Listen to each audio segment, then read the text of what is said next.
Assalamualaikum warahmatullahi wabarakatuh. Halo teman-teman dimanapun berada, kembali lagi dengan kelas kata. Yang pada kesempatan ini saya akan sedikit mengulas tentang UP PPG dalam jabatan yang tentunya banyak kejutan. Di akhir tahun 2023, baru saja kemarin untuk tahap 2 melaksanakan UPPPG atau UKM PPG ya. Dan itu sangat luar biasa, ada beberapa perubahan. Kita nanti identifikasi hal apa saja yang menjadi perubahan di UPPPG dalam jabatan tahun 2023 ini dibandingkan dengan UP-UP sebelumnya. Baik, langsung saja saya buka ini. UPPPG, apa saja yang berubah?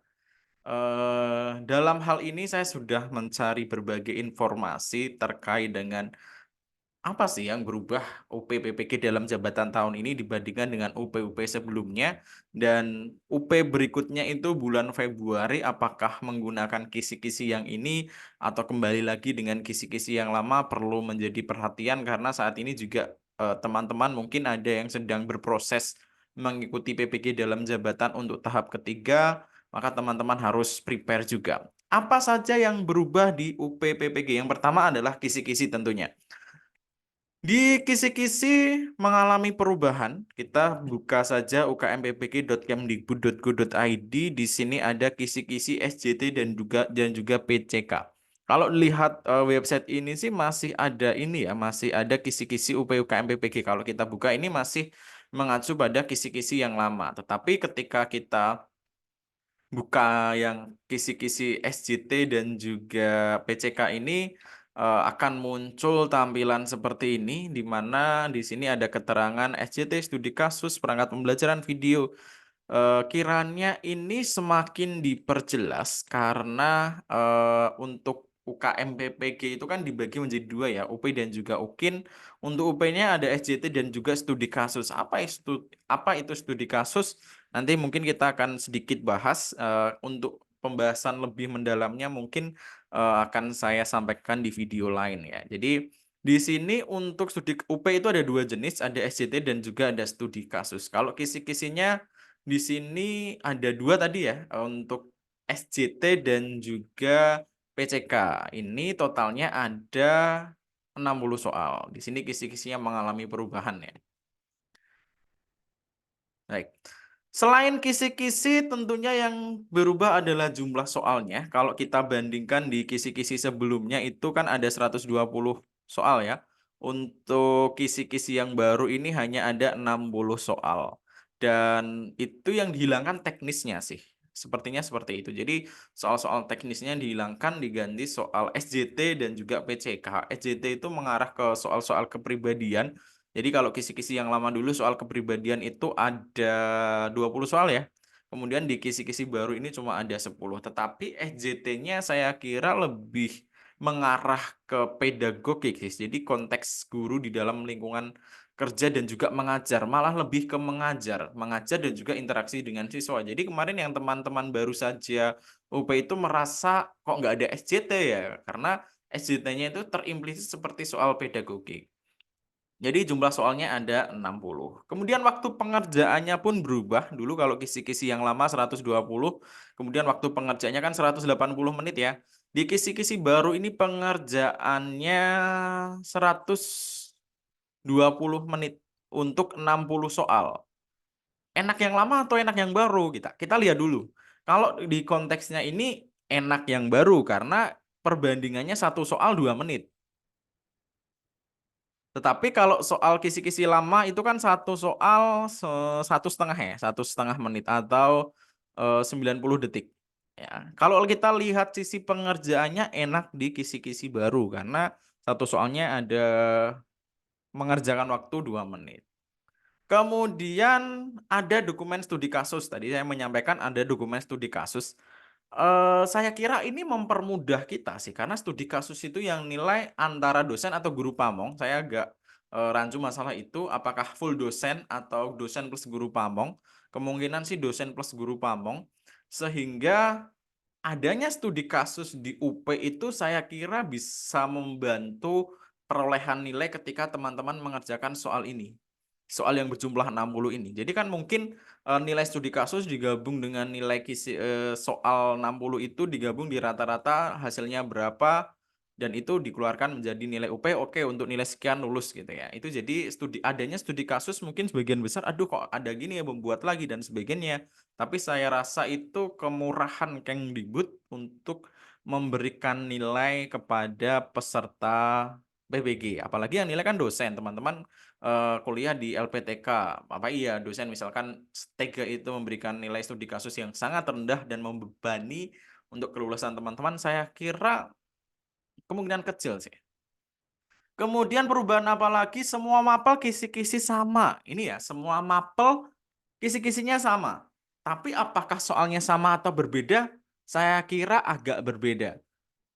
Di beberapa UP yang sudah berlalu, ini tanggal berapa nih? Saya buat video ini tanggal 15, UP yang kemarin itu tanggal 9 10 ya. Jadi 5 hari yang lalu saya tanya teman-teman yang sudah UP di PPG jurusan PGSD, ada bahasa Indonesia, matematika, bahasa Inggris dan sebagainya. Ternyata eh, soalnya berbeda.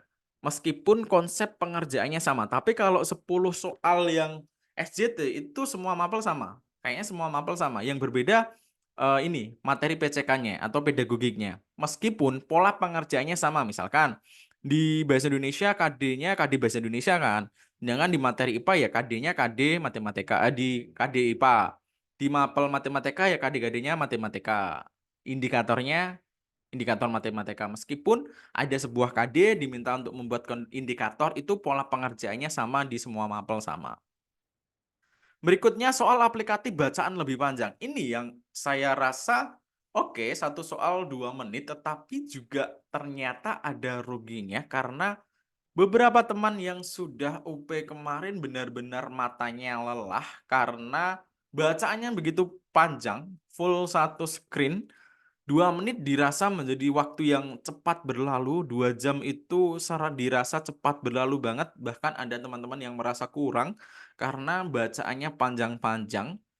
Saya kira dulu di bahasa Indonesia saja ada soal cerita, kemudian diminta mencari amanat, ceritanya begitu panjang, ternyata di soal pedagogik sekarang juga panjang-panjang, meskipun ada cara cepat untuk pengerjaannya seperti apa. Yang ketujuh, pilihan ganda kompleks. Ini yang agak berbeda dengan UP-UP sebelumnya. Bahkan sejak di 2015-16an itu dulu ada UKG, itu baru kali ini muncul pilihan ganda kompleks. Meskipun nggak di semua ampel ada. PGSD banyak banget tuh materi atau soal yang menggunakan pilihan ganda kompleks. Matematika juga ada.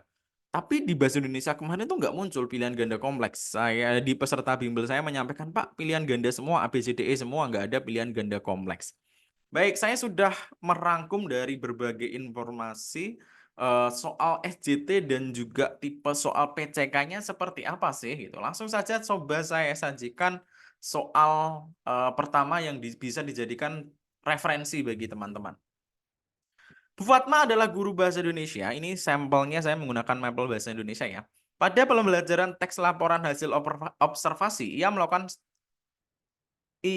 ia lakukan, suasana kelas tidak kondusif. Beberapa peserta didik sudah susah diatur dan tetap tidak fokus pada proses pembelajaran, khususnya ketika guru berceramah menyampaikan materi teks laporan hasil observasi. Bu Fatma terus berusaha untuk memecahkan masalah ini. Sebagai guru, yang dapat dilakukan Bu Fatma adalah, baik teman-teman, ini ada pola pengerjaan. Apakah ini soal SJT atau PCK? Kita kan agak bingung ya, karena ini dalam konteks pembelajaran, kemudian sikap kita seperti apa ketika ada peserta didik yang tidak fokus dalam pembelajaran. Oke, cara pengerjaannya gini. Di era pembelajaran paradigma baru, guru itu sangat dimungkinkan atau bukan dimungkinkan, diharuskan untuk melakukan refleksi pembelajaran. Nah, jadi guru harus melakukan refleksi pembelajaran.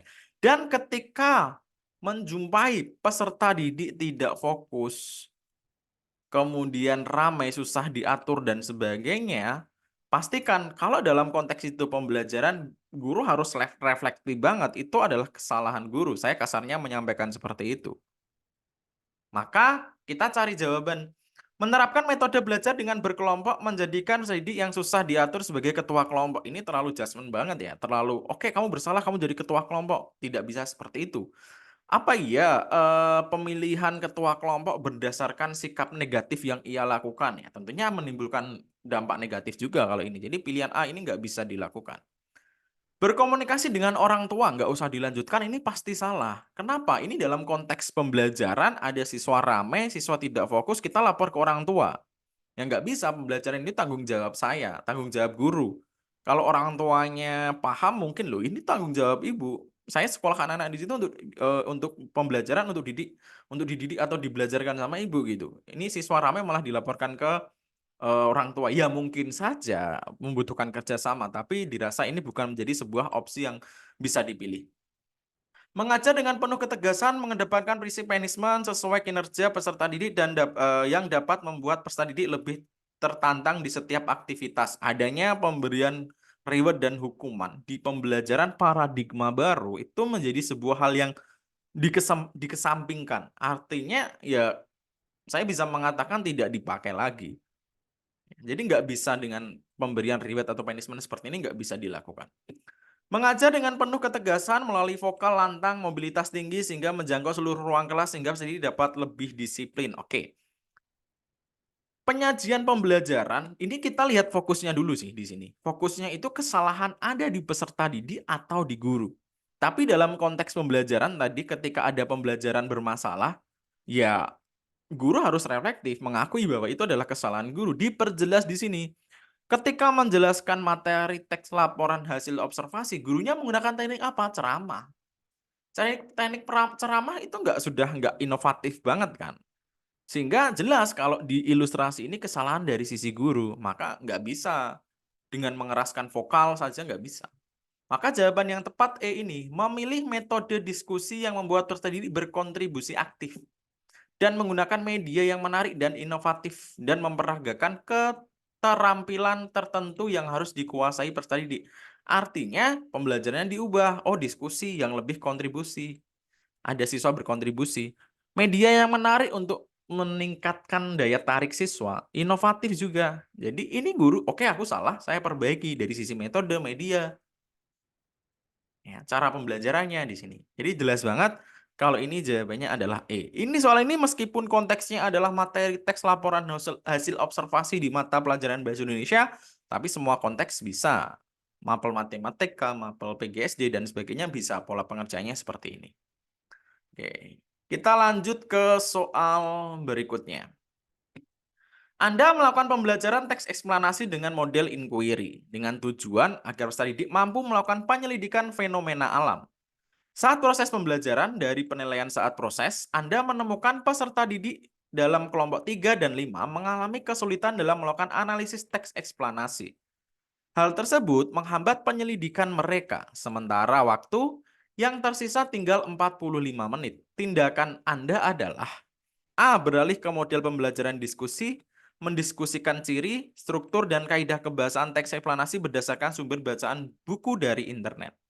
Tetap dengan model pembelajaran inquiry dengan membimbing kelompok yang kesulitan dan meminta untuk meneruskan penyelidikan. C. Tetap dengan model pembelajaran inquiry sambil mengawasi kelompok yang masih kesulitan melakukan penyelidikan. D. Tetap dengan model pembelajaran inquiry, menyediakan data hasil analisis kelompok lain untuk dijadikan contoh dua kelompok tersebut. E. Beralih ke model pembelajaran langsung dengan mendemonstrasikan langkah-langkah penyelidiki karakteristik teks eksplanasi. Baik, ada hal yang dipertimbangkan di sini. Ini kan guru menggunakan model tertentu. Oke, guru tersebut merasa nggak berhasil, ada kendala. Ada dua opsi, berubah atau tetap. Pilihan gandanya pun seperti itu. Mau tetap atau beralih. Boleh nggak pembelajaran beralih metode model, kalau pendekatan nggak mungkin terlalu jauh ya. Model teknik boleh. Boleh nggak tetap? Boleh. Kapan beralih, kapan tetap? Ada kuncinya. Pertama, beralih jika sebagian peserta didik nggak bisa. Soal ini agak asik karena implisit. Kenapa implisit? Ini kelompok 3 dan kelompok 5. Anggap saja kelompoknya ada 5 kelompok ya.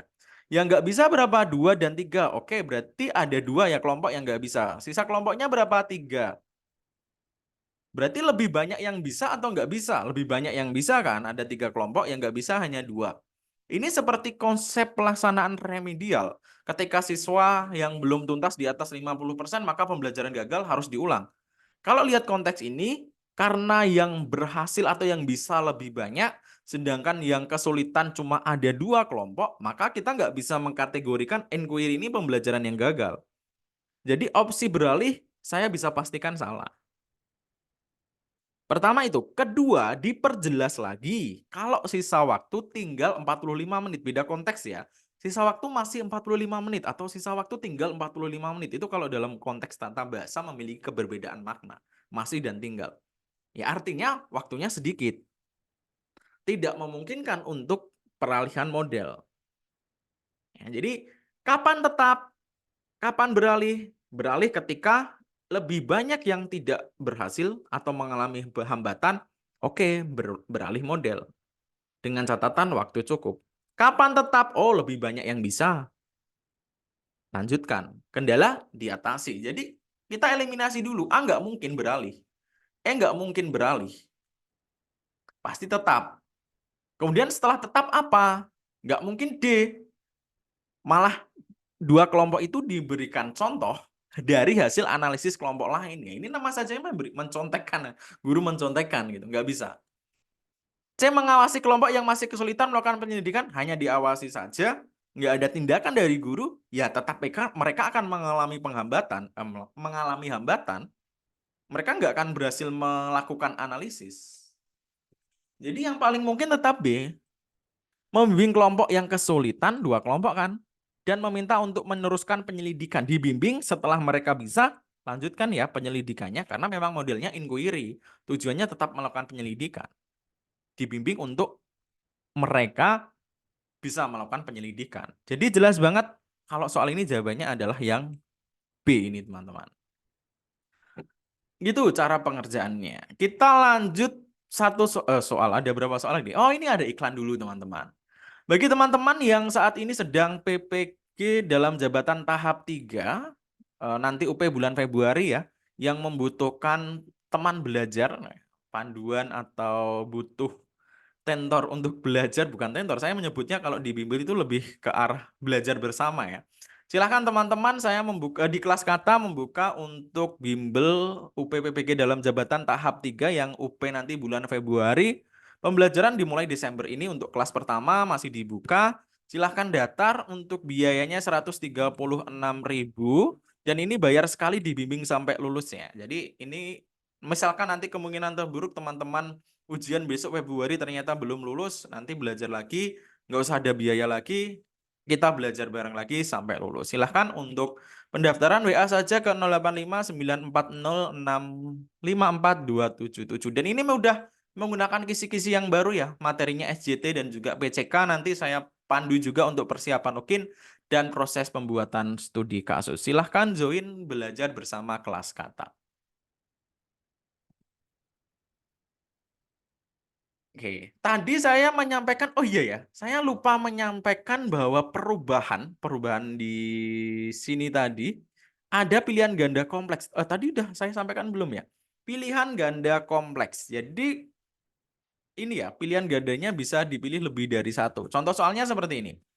Salah satu tujuan pembelajaran Bahasa Indonesia di fase D kelas 7 mata pelajaran Bahasa Indonesia adalah peserta didik dapat mengungkapkan ide, gagasan, ataupun kritik berkonteks lingkungan dalam bentuk puisi baru. Dalam pembelajaran tersebut, guru menyusun beberapa langkah pembelajaran.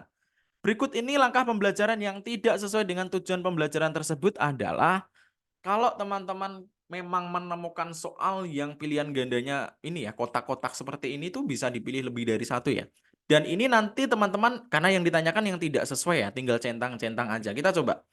Peserta didik menyunting puisi yang telah disusun bisa. Karena ini konteksnya kan ini ya, mengungkapkan ide gagasan dalam bentuk puisi baru. Jelas, ini materi keterampilan. Ada produknya. Produknya apa? Puisi baru.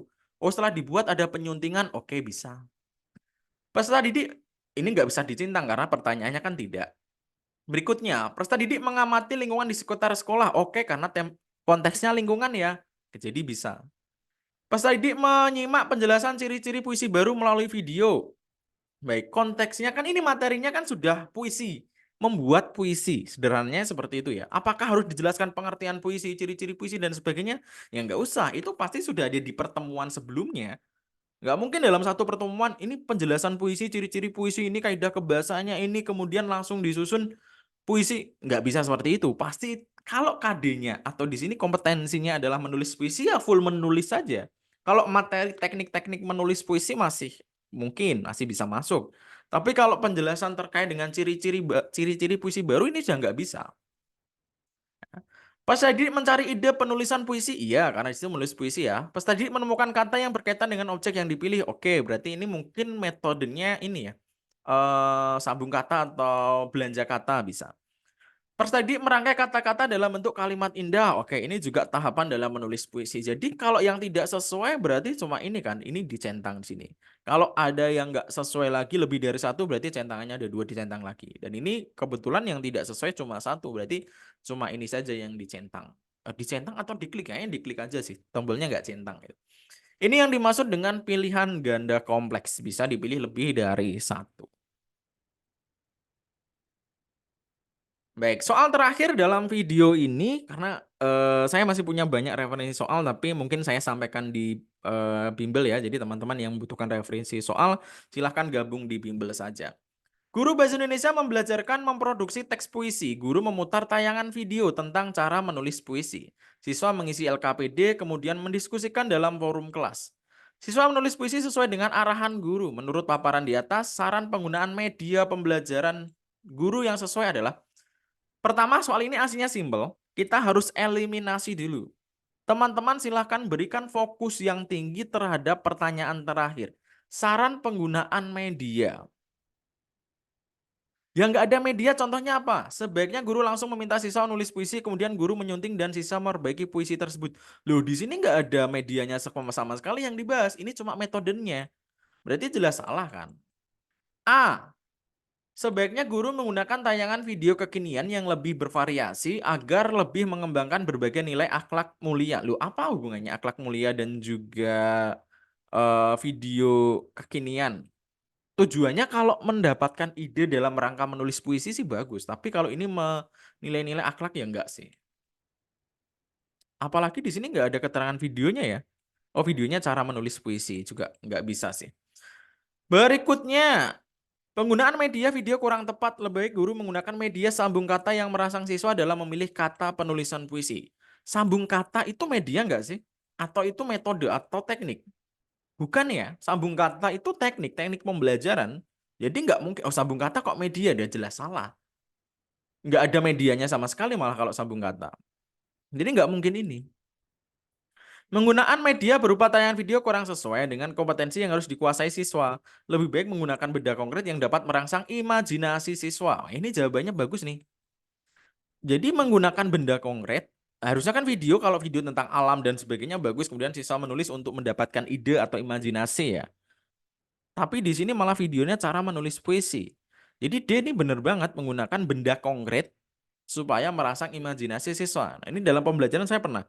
Saya bawa ke sekolah, ke kelas bawa bunga mawar gitu. Tujuannya mereka supaya punya referensi ketika membaca, menulis puisi tentang bunga mawar. Itu juga hal yang bagus. Enggak semuanya yang digital itu pasti bagus. Ada kalanya kita juga menggunakan media dalam bentuk fisik gitu.